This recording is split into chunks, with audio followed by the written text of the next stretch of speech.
You've been looking for a job since 2021. You've already got a couple likes on this comment, so I know that there are other people who are in this exact same boat. And it's like I've been saying in my videos, it's really competitive right now.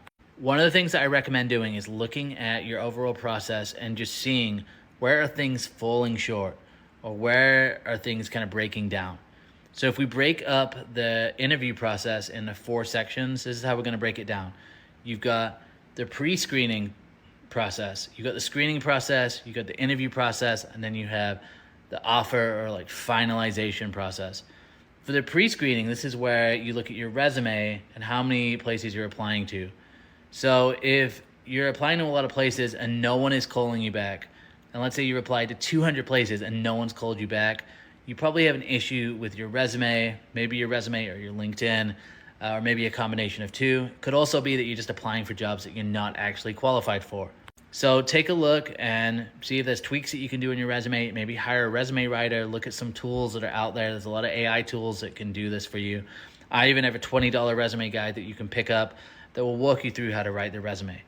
So fix that part of it, and then hopefully you get some calls back. But maybe you make it through to the screening process. And the screening process is typically done with a recruiter, an in-house recruiter. And they're basically trying to figure out 3 things. Are you affordable?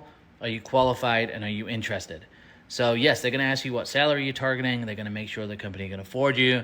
They're going to make sure you know something about the company, that you're genuinely interested. And then they're going to check to make sure that you're qualified. So they might ask you some questions. And along the way, they're going to be trying to sell you on the company as well, sell you on the culture, the opportunity, to make sure that you're genuinely interested in the company. Because hiring managers hate to interview people that are not interested and don't know anything about the company. So that's the goal of the screening call. So if things are breaking down there, you need to start analyzing those conversations. Now, a lot of those conversations are done over the phone or on Zoom. So you can literally record your side of the conversation and have somebody else listen to it with you to make sure you're answering questions in the right way. Now, if you're getting past that part of the screening process, then you get into the interview phase. The interview phase is mostly done with hiring managers and people who are actually making the decisions for whether or not they hire you. So again, if you consistently get to this point, you don't have a problem with your resume or your screening call, now you're having to work on your interview skills.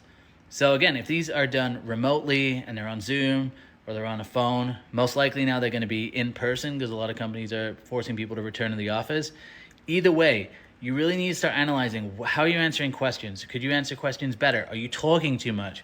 Are you saying things that you really shouldn't be saying in an interview? The good thing with the interview stage is you can always get better at interviewing. It's like sales. You can just always get better. You can always get better with how you answer questions. So analyze, take a hard look at how you're answering questions. If you can record it, if you can sneak in your phone and have your recorder on, even better. That way you can record the conversation and have somebody, maybe it's a resume coach or an interview coach, or maybe it's somebody that you trust, actually listen to what you're saying in those interviews. The final stage is that closing or the offer stage. Now, if you're getting to this stage a lot and you're not getting offers, there's a couple things that might be going on.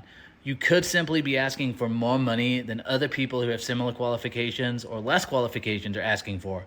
So what you could do is just test and maybe tweak how much you're asking for and see if you can land an offer. Now, keep in mind, when you do get an offer, you can always do a counter offer for like 5 to 10% more. A little bit risky in this market, but you can still do that.